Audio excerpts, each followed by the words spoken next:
Welcome back to Her Rules Radio. I'm Alexandra Jameson. Hey, if you're loving this podcast, why don't you go on over and wherever you downloaded it or are listening, leave a little review. And if it's your first time, hello, welcome. I'm Alex. I'm a 20-year health, life, and success coach. And today I am interviewing a really wonderful woman, a woman I count among my close friends. She's the genius who wrote the book, Feminine Genius. Yeah, I'm talking to author and coach LiYana Silver today. She's been a teacher, coach, speaker. She's helped countless women to find the full expression of their feminine strengths in work and love and life. She is an NLP practitioner. She also dances and paints. And her book, Feminine Genius, has been out for a while, but she just released the audiobook version.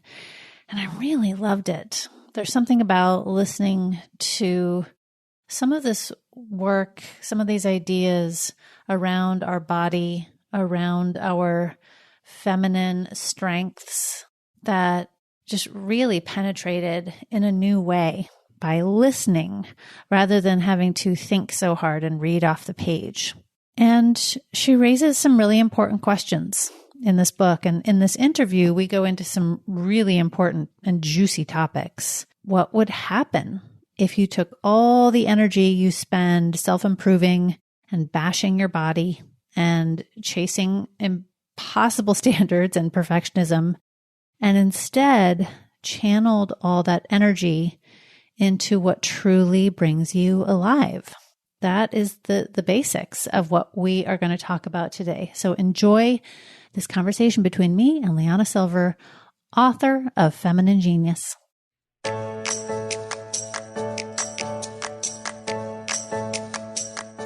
LiYana Silver, welcome back to Her Rules Radio. I got invited back. I'm so glad to be here. Now, our listeners don't know this, but you and I are part of a small group, kind of mistress mind gathering of women entrepreneurs. So I am one of the lucky people who gets to hang out with you every week in a little sister circle. I really look forward to that time with you. And I was so excited when you told us all that you were recording the audio version of your book, Feminine Genius. Well, Alex, I also really appreciate being in this small circle of women entrepreneurs with you. And I also I am pretty sure that you're one of the things that got me through the editing process of your book in the originally. And so, as you know, recording an audiobook is a thing. And the last bits of it were done when we were all in quarantine and going into a recording studio and wiping everything down before and after. It was comical. But I'm so glad because I know that I'm not alone in the love of books that are in audio format, especially when they're read by the author, which mine is. And I just feel like I get to sit down over a cup of tea and the author tells me a story. It's so nice. So I'm so glad. It really is. So I actually have a couple of audiobook specific questions for you, but I first want to talk about the premise of this book, Feminine Genius, because to the woman who might be new to this women's empowerment world, or like she may look at this title and be like, what does that mean? What is our feminine genius? So I wrote the book specifically to help women recognize our self-worth, regain our self-confidence and self-trust, and rest in our divinity. And feminine genius is all the strengths that we think of as not strengths. For example, our intuition, our ups and downs, the way that we cycle, our feelings, our sensuality and sexuality. And we live in a culture and a world in general that devalues girls and women and the attitudes and values of what we would call the feminine energy or feminine strengths. This hurts everyone, every human being, regardless how they might identify in terms of gender. But as a culture, as a world at large, we have lost our connection to our intuitive, instinctual strengths and our understanding of ups and downs and how those are useful. Our sensuality, our sexuality. Well, hello, is there any other way that women are like top ways that you could oppress the feminine and women in general? And so this is definitely a rebalancing, a book to help us all rebalance and have access, yes, to all the masculine strengths, values, attitudes, but also, and perhaps foundationally, all the feminine attitudes, strengths, and values. So I have a really weird personal question for you. And when I say personal, I mean, it's my question to you. I have always had this push-pull with words and concepts like divinity. I'm simultaneously attracted to some like very deep truth around it. And I'm also slightly repelled because maybe because I've never, like, I never saw a version of divine anything in my formative years that spoke to me. So I don't know. I've been trying to like find this really deep relationship with some kind of eternal human connection. Like, do you know what I'm saying here? Do you know what I'm trying to say? I do, I think. I hear your question on two levels. And one is the power that words have, what they evoke in us. Now, I come from a background, I call myself a spiritual mutt, because I come from a background of not one religious or spiritual background, but many. And so I can have a non-dogmatic sort of a open frame hearing of the word divinity. Also, the word devotion, I use that a lot. And a lot of my friends or even my partner, that just evokes something like the opposite of what I'm hoping it evokes. So, if at any point, if there's a word that we use, substitute another. And I think what you're also saying is kind of the point, which is, so I think it's a real natural inclination for everyone. There's a more imperative than others, but it's a natural inclination to say, where did I come from? Who am I actually? What I can tell I'm a part of something kind of amazing. What is that? And I think that inclination is just hardwired in. And it's ultimately a mystery, and we do our best to articulate it and find that for ourselves. And we have lots of religions that can explain it for us, lots of traditional and non-traditional spiritual paths. And however, for most of them, women were left out, and the body was left out. So that if you want to answer the question for yourself, who am I? Why am I here? Especially as a woman or a girl, there's a double layer of confusion and self-loathing that happens. And I really wanted to speak to that.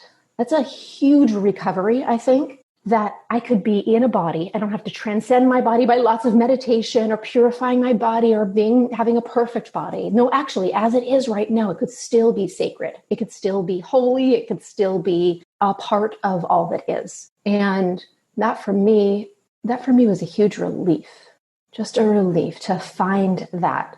And I think that message is sometimes more available in the mystical traditions of world religions or of certain spiritual lineages. But in a way, I think we have to make it up for ourselves.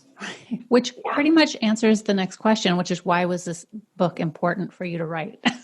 Because you're really like through the process. And this is my second time through your book, by the way, because now that the audio is available, I was like, I'm discovering new things. But as you were just talking, trying to help me understand my confusion and push-pull with these concepts and words around divinity and sacred, it just reminded me, like, these are some of the same things that my clients deal with. And I'm sure your clients as well. We've both been coaches for, let's say, many years.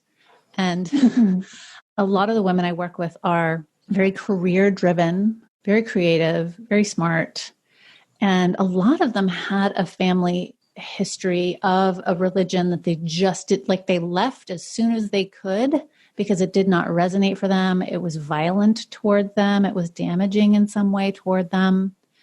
So they don't have, they simultaneously miss some kind of religious practice or spiritual practice, but what they were raised in just felt so wrong in so many ways.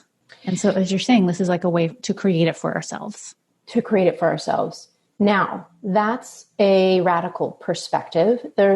I personally believe, I personally just so appreciate steeping yourself in a lineage and really going deep in one tradition or another.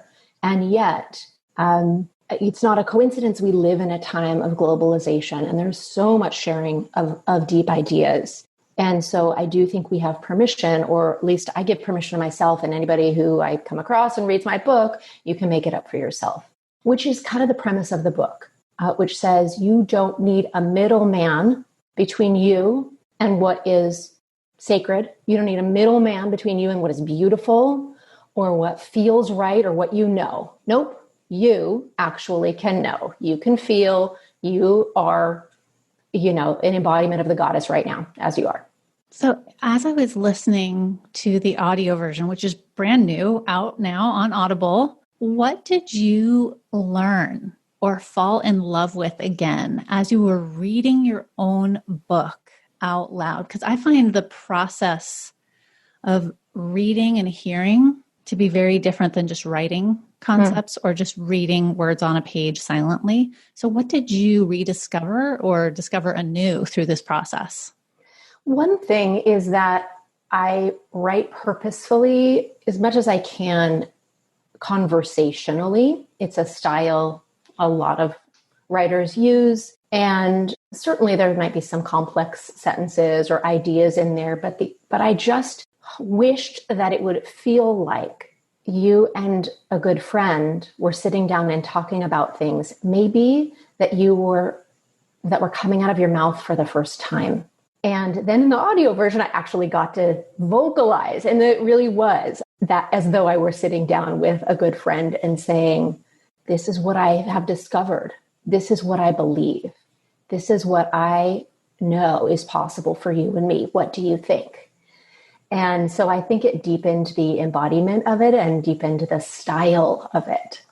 I also want to say that we're in a particular time where systemic racism and the ideas of white supremacy are incredibly more at the forefront than they have been for most of us. And I feel there's this very important intersection between, my decades of work for women and this idea of wow, how is white supremacy working in me? I am identified as white. I'm not sure if I would identify myself as that, but that's what you'd see if you looked at a picture of me. And I want to just bring attention to this idea of perfection, which, I know that we don't escape it at all, but women we're just, we got to be perfect. And I think it is not only a way that women are made smaller and are oppressed, but it is an idea of patriarchy. It is an idea of white supremacy, that there is perfect and there is not perfect. And it is defined by those in power. And so that is what I was also struck by as I was reading it. I don't specifically go into those details. I wrote it 3 or 4 years ago, but this is a really powerful unshackling that can only be done from the inside out, and then also, in our outside lives. I love that you brought that up, and I know you personally, and we've talked about this. You and I are doing our own work, like we are learning about our own internalized biases and racism and our privileges, etc. And we're both also artists. And one of the things that I am being confronted by in a slightly different way, the being allowed or allowing ourselves to be messy, allowing ourselves to make mistakes. This idea, I don't know if you had this, but like erasing something as an artist, like using an eraser was somehow proof that you were not a good artist. I love this question. There's a line in a song But the group, I don't think they're a duo, and I don't think they exist anymore. But if we want to, we can link to them in show notes, etc. They're an incredible duo. Some of the first people to do looping, creating of live music and looping. And one of their songs, I don't know why this sticks in with me, but she says, trying to draw while erasing. And it's slightly different than what you're saying. Yes. But this has been one of the weird mindfucks of spending my first couple of decades as a dancer, where I'm trying to drive. Like, here I am physically in body, showing up as a performing artist, running across the stage. See me, right? That's the whole medium. And there's part of me that's saying, don't look at me. Don't actually see me, because I don't think I'm quite perfect enough yet, right? I'm trying to dance while not actually being seen, drawing while erasing.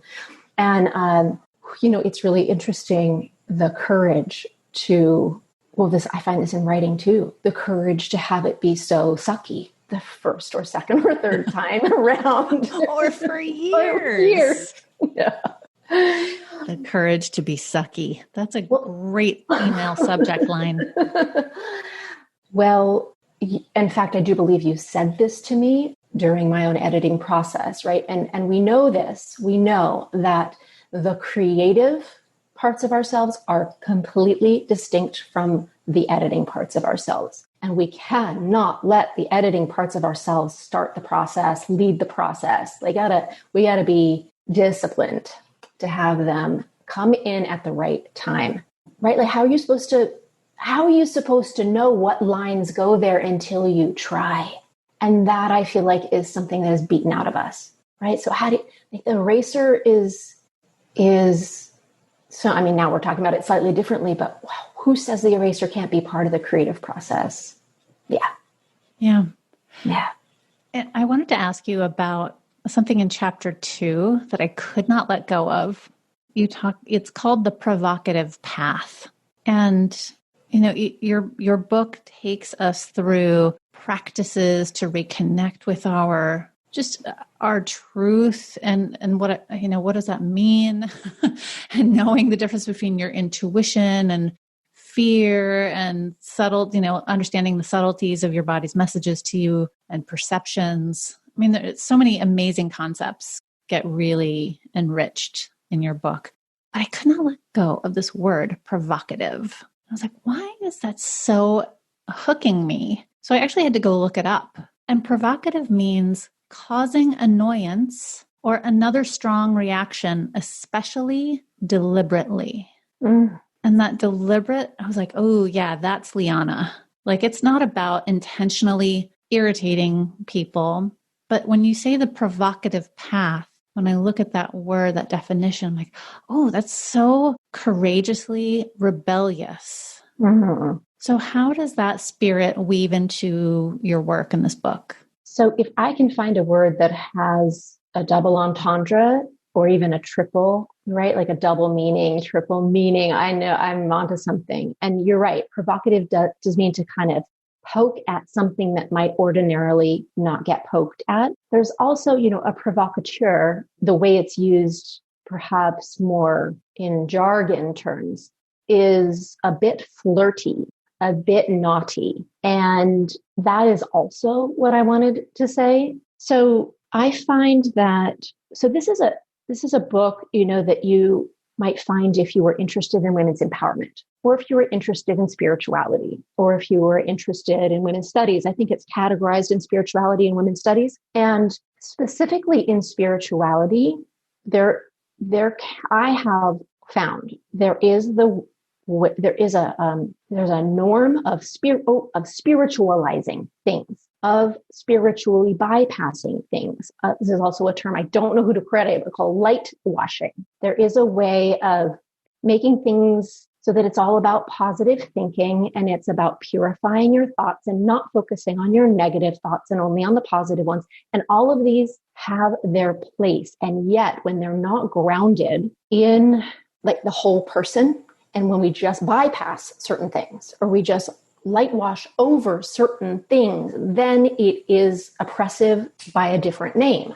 And so that's what I wanted to do with provocative, which was say, look, if you're looking at this from a spiritual perspective, you've probably been told that it's good to sit in contemplative meditation and, that whatever's going on with your body and your desires and your cravings and your desire for pleasure is all a trap, so this is a process of transcending those. And so I wanted to say, like the traditions of Tantra or say Vajrayana Buddhism say, right? They're provocative. They say, no, nothing to transcend. You can use your lust, you can use your anger, you can use your greed, you can use your sloth. All of it will point you, to this place of awakening and of feeling so connected to yourself and to whatever is sacred. Or, if we were looking at this from a lens of women's studies. Now, this is a complex topic, but there's probably not a better way to oppress women and femininity than the commodification of sexuality, right? Not only in advertising or how women are said, you need to look in a certain way, so pay this number of dollars for all these beauty products, or the amount of people who are in sexual slavery. It is a really intense area. And so sometimes we're taught as women, just don't even go there. Let's just not touch that third rail of women's sexuality. No, I want to do that with incredible respect, but our sexuality is also as powerful and as spiritual as anything else. And so while I don't want to hurt anybody, I don't want anybody to touch a third rail, I want us to go, no, your sexuality is your own and it is powerful, and let's resist the commodification of it. So instead of bypassing any of these really hard topics, let's be provocative and dive right into them. Yeah, we could do a 10-hour series just on women's sexuality, owning it, healing our traumas around it, connecting it to divinity and spirituality. But there's a word that you've used a couple of times that I wanted to highlight and define first before we go any further, and that is bypassing. And the term that I get the most questions about is spiritual bypassing. What is that? And why? How do we use it? Even if we don't even know or understand what it is, how is it around us? If you give me a second, I'll go. I just actually looked it up. Who created this term? I think it was created in the 80s. I'll go look at my notes. I'm working on a second book, so I wanted to be more clear about what that is. So essentially, it's the idea. It's from a spiritual psychologist, someone who's in practice for many years, and essentially said, this is a condition or a tendency when there are wounds or issues that you avoid. And then you just skip over them and call it spiritual. That's essentially what spiritual bypassing is. So a bypass, on the road. So let's say there's a pothole in the road, then you just go around it. You don't even deal with the pothole, right? That's what a bypass is. And that idea is where you use ideas of spirituality in ways they weren't actually meant to be used. You do it in a sneaky way, not have to go into stuff that kind of needs your attention. So some terms that I have heard are terms that I have heard used as they smell like, if it smells like and feels like spiritual bypassing, it might be. I only focus on the positive. If you only use positive words and have positive thoughts, then positive things will happen to you. What are there any other terms or ideas that you hear that can might be a red flag for spiritual bypassing? Well, it could be it's all in your mind. I think there's some of that. That gets passed around a lot in medical circles, mind over matter, I would say, maybe some of that. We are all one. So let's kind of focus on our unity rather than difference, or, all one in the eyes of God or goddess or whatever. Let's not go to a lower vibration. Let's keep the vibrations high. I think all of those. Now, I'm not saying any of that is bad. Hallelujah. Let's train our brains to focus on the positive, right? It's all really useful. However, it's a little like, sorry if this is an intense metaphor, but it's a little like, let's build our beautiful house on top of the burial ground and not actually look at what's there that needs to be looked at. It will affect us at some point. We got to look, and we have to get the skills and strength to be able to look in a way that's healthy. But otherwise, we are building on a foundation that is shaky and not as true as it could be for us. Yeah. Now, you alluded to it, and I think this is a perfect segue into chapter 8 of your book, Feminine Genius, which has become a very rich part of your work, has gotten a lot of attention and feedback, and it's called Mining for Gold in the Dark Night of the Soul. So that's what chapter 8 is about. Tell us what this is about, right? This is the opposite of spiritual bypassing. Oh gosh, it's the opposite. And sometimes what happens is things fall apart so spectacularly, we can't actually deny it. There is no way to spiritually bypass it anymore. And we get thrust into some experience that you might self-define as dark night of the soul. Now, there's this really interesting thing in the Vajrayana tradition of Buddhism. It's called meditating on the charnel grounds. And charnel grounds are this thing, I don't know if they exist today, but they're essentially burial grounds. Like I just mentioned, they're bodies in various states of decay and all kinds of things we would run from. And these young meditators would go sit on the charnel grounds as a way of, no, I'm going to actually just sit in all of the things I would rather not look at as this warrior kind of awakening. And I don't know that many of us would do that willingly, but fortunately or unfortunately, there is this process that visits most of us, I think, in our lifetime that says, oh, you thought you had a choice. Nope, go and sit on your personal charnel grounds. And that's what I think of as a dark night of the soul.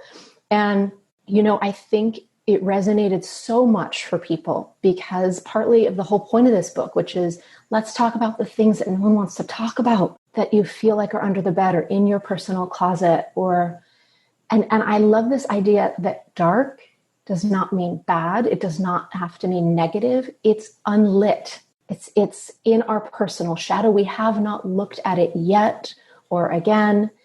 And in fact, none of this process of things falling apart so spectacularly is a punishment.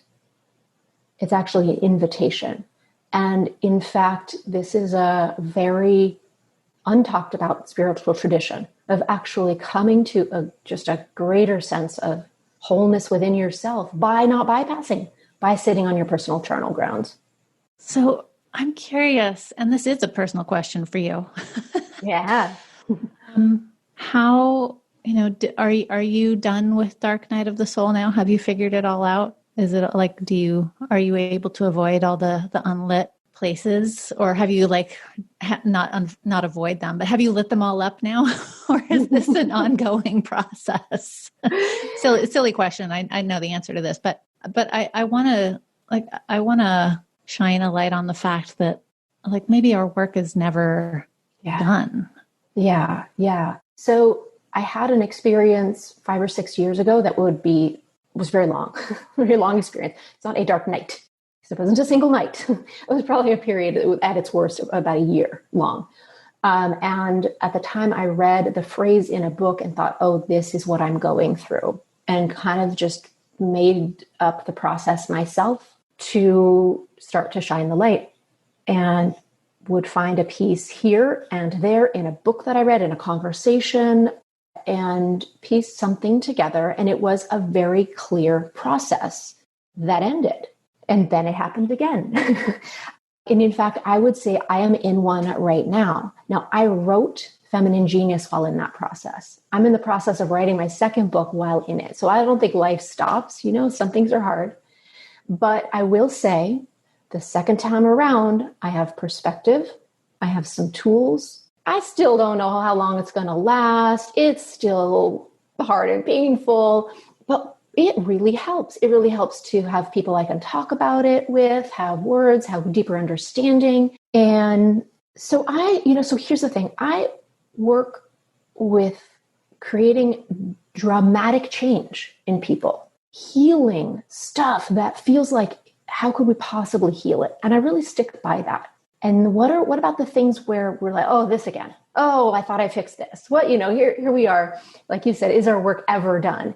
And I think that there are some things that are they're not actually meant to shift completely. They are so about our gift and our contribution or our soul's journey of exploration this lifetime that it gets refined and it gets examined in slightly different ways. But for example, the thing that keeps coming up for me is it is extraordinarily hard for me to say what I have to say and stay in my body and say it.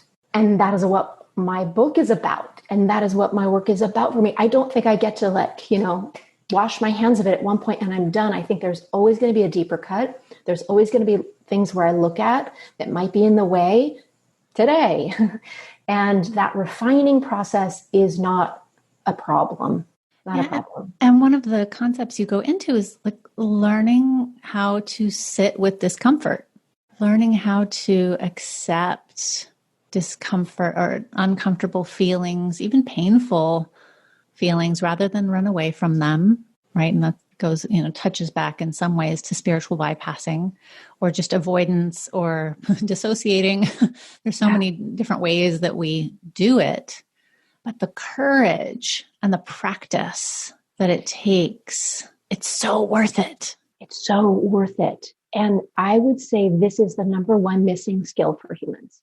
Really, if we just had to choose one, I would want this one for us, is to not have to dissociate or numb or run away from painful feelings. Partly because what we run to is so often disconnects us from ourselves and other people, or we run to addictive behaviors or substances. Like it creates more problems for us, but also because, as you said, there is something so worth it. Even pain, all the feelings they're there to reveal something really important. And when we can actually sit with them, lean into them and bear the process, something about what's true for us will be revealed. We don't get it any other way. And there is something about that process that creates a kind of foundational strength, that an energy that you can then use for the rest of your life. Not only the clarity, the little nugget of truth that comes there, but some kind of strength and fortification in your emotional or physical body that you need for whatever's coming next. And I just don't know another way that happens. One of my favorite parts of listening to your book, Feminine Genius, now that it's on Audible and available as an audiobook, like it's a very different process for me to read a book versus listening to a book. And I now know that we learn in different ways and we integrate knowledge in different ways. And while I still have the paper version of your book here, and I still have like turn down corners and notes in the margins, because that's what I do to my books. I really experienced the Oracle meditations in a completely new way by hearing you talk me through it. So I love that. I mean, for that reason alone, people should go download your book. But I want you to talk about, because this is one of the central tools and practices of your work and of this book. So what is the Oracle? What's the value? And what's the meditation practice? Great. Thank you.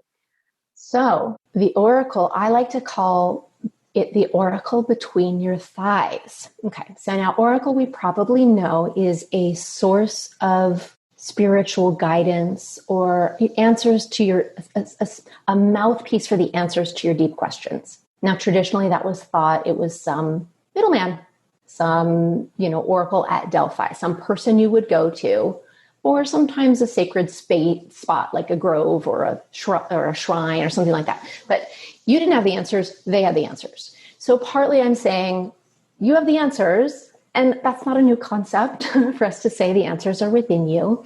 But I like to take it a little further and say the answers are within you, between your thighs, at your sexual center, at your creative center, at the center energetically that has to do with a deep sense of who you are and what is yours to give, what is important to you, what you need, what you want, what kind of world you see as possible. And so this to me feels like a place of intersectionality where our creativity intersects with our sensuality, intersects with our divinity, intersects with our intuition and our knowing. So why would I say that all this exists in a place where mostly we think of as the most dangerous, or as the place that is the most animal and least intelligent? So I'll just give one example, and then I'll talk about the meditation. So there is a really interesting medical device called the vaginal photometer, and it measures pulsations in a human vagina. And if you've ever encountered Eastern traditions like traditional Chinese medicine or acupuncture, it's this incredible way of working with the body that understands that each organ system has a particular pulse. So where someone might put their fingers on your wrist and detect the pulse of your heart and your circulatory system, these practitioners can move slightly and find a different pulse, the pulse of your kidneys or your spleen, etc. So this is what we're talking about. There's a pulse, there's a pulsation system. It's not your spleen, it's not your heart.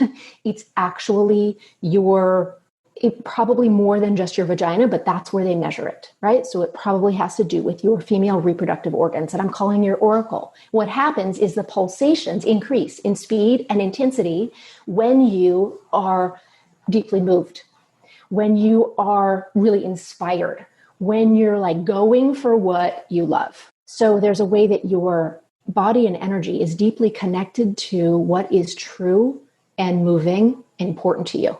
And science can measure it.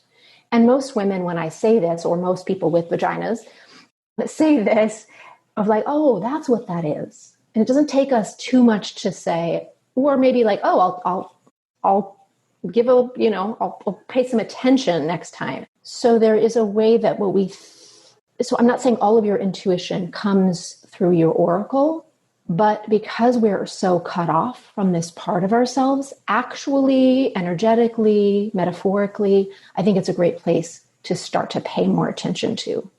So the oracle meditation is simply a way of bringing more attention to this part of your body. And what the place actually is the area below your belly button and above your tailbone. It's your pelvic bowl. And I'll just say real quickly, it's this area, right, that's encased by your sacrum. That's the bone of your tailbone, and your pelvis. And that's kind of like what keeps that whole bowl together. And the sacrum, the root of the word sacrum is sacred, and the root of the word pelvis is bowl or vessel. So this is named anatomically from time immemorial, named a sacred vessel.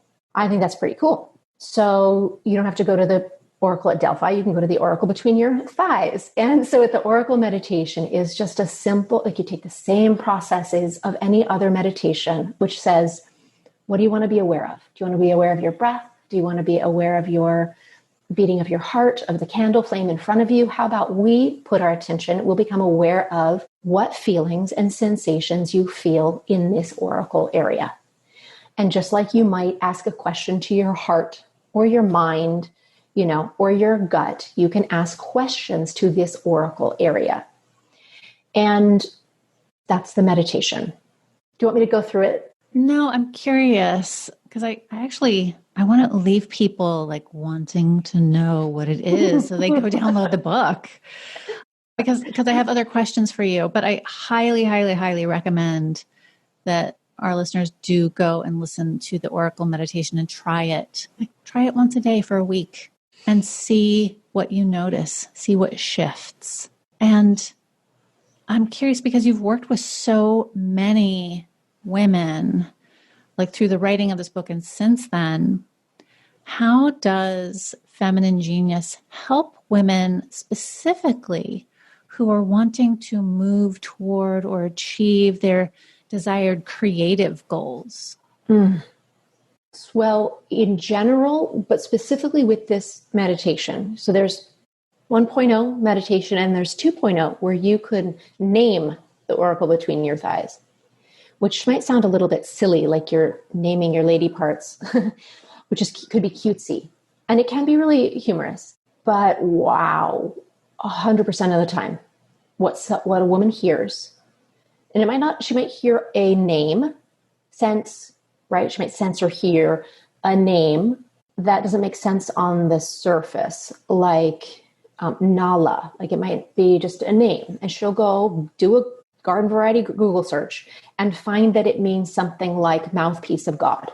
And it's always something to do with like your rightness, your creativity, your connection to whole. It's just amazing, what the wisdom that's going on in our bodies. And so what Feminine Genius does is it points women back to an original, natural sense of, oh, I know what I know. I feel what I feel.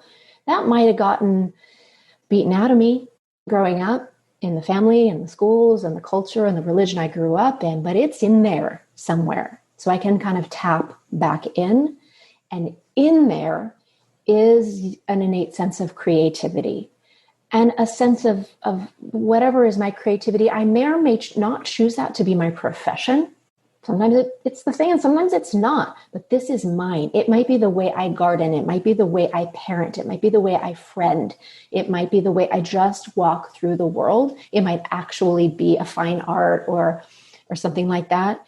But this is the thing that excites me so much, is that given a little bit of pointing, that we just can find what is our original thing we have to say.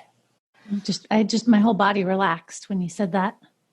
There's so much pressure, going back to our earlier topic of the pressure to be perfect and never make a mistake. And there's so much pressure to be perfectly original and unique, which is like such a paradox for me, because we are so unique. We all have our own unique life experiences that include gifts and talents and traumas and, different talents that we bring to our life. And I saw myself so many times in listening to your book. So there's so many similarities, right? We're so the same and we're so different. Man, I can't tell you how many times I've read or listened to a book and I thought, I wonder if they read my book. And then, it got incorporated in there. And I think, of course, we're all tapping into a similar source. And I also think, yeah, right, there's nothing new under the sun, but everything has just a stamp of originality about it because it comes through our hands or our voice. Yeah. Yeah. I'm curious to send our listeners off. Are there any stories or anecdotes from your work with women that you would share with us about what they gained? What were their words and what they gained or healed through this kind of work and in using the practices in your book, Feminine Genius, or working with you? So for whatever reason, especially over the last 6 months, I've been getting more reports from women who are reading the book, and men, and a few trans women, which I feel really wonderful about as well. So I would highlight, I'll say those because I believe so strongly in books. Of course, I want to work with people one-on-one and go deep into that process. And it's a privilege and an honor and work I'm continuing to do and love. And I believe books can change things for us, even if I never meet you, even if I never know nothing about your life. I mean, thank you for telling me some pieces about your life, so I'll just share some of what comes through the books. One woman was sharing, she was game to try the 2.0 version of the Oracle meditation and shared with me the name of her that she got, was just like, I'm so surprised. This is so meaningful for me and opens up so much. I've had women say, I got so clear after reading this book that I left my marriage. It wasn't easy. One person I'm thinking of is a lawyer. The head of her own private practice, has 3 children, and her husband is dangerous. And so it's not really easy to go be a single parent with all that going on. And that decision was clear for her. I probably should put a disclaimer of like, I don't know that I can help you with the divorce proceedings if, this book helps you get clear. But And one other report that I'm thinking of is that women, especially in the exercises that have you take a look at things, early wounding, early sexual wounding, or later sexual wounding, and just really be able to look at that with different eyes in a way that's not rewounding. And that process of reclaiming, this is my body, my sensuality, my sexuality, and then the report of this is so changed my sensual, intimate life with my husband. And in fact, we're having a revival of our intimacy. And those really just have me feel so glad and just continue to underscore the power, I think, of books. Yeah. Well, I am thrilled to tell everyone that your book, Feminine Genius, is out as an audiobook now. And I think they should just all go to Audible and download it. Thank you. You should just all go to audible.com right now and get Feminine Genius. That's all there is to it. I will say, Alex, too, in case people are listening to this in a particular window of time, which you may or may not, but if you're listening to it in August of 2020, I'm also offering a bonus along with getting the audiobook, which is a month of masterclasses based on the principles and practices in the book. We can hang out, we can go through the practices, we can dialogue, along with a pretty great lighthearted community. And so if the timing lines up or if it's the right thing, then I can't wait to connect that way. So where should they go to get those bonuses once they download the book? They can go to fgaudiobook.com, femininegeniusaudiobook.com. Take you right there. Great. So I would actually really recommend this, to my dear listeners. LiYana is one of those people that I go to that I trust to talk about the really tough things with and get so much deeply compassionate advice that has been really healing for me. So, having you on the show is really having, it's my effort to introduce you to people because I really believe in the work that you do and your ability to shepherd us through those dark moments. And if anybody's going to help us find the healing and the growth from it, it's going to be these practices and you in this book. Mm-hmm. So thank you for being here. So happy to be here with you. Thank you.